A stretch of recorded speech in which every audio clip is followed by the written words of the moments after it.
Now our next story is some of the best history, best buddy movies are made of. Two soccer fans are on a World Cup road trip, but they're not going to Brazil. They're actually traveling to Mexico, the site of Brazil's third World Cup victory.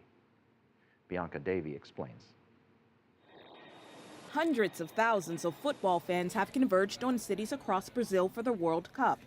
After months of building delays, protests, and financial controversy, the tournament's highly anticipated kickoff is only a day away. For even Chiru and Rafael Sawaya, the action isn't limited to the 12 Brazilian stadiums. Chiru and Sawaya set out to recreate history in this Volkswagen Beetle.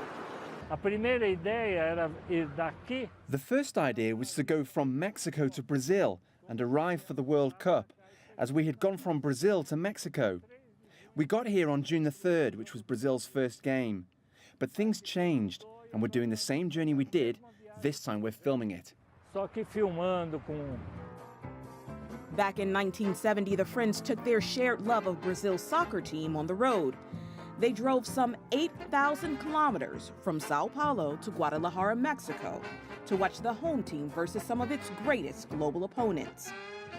The men are now 68 and 70 years old, and they decided to take another road trip.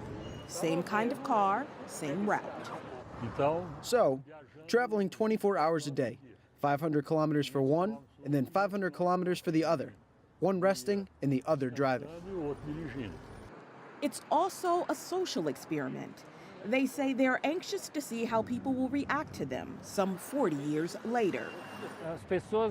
Everywhere, people treated us like kings in Guadalajara in Mexico.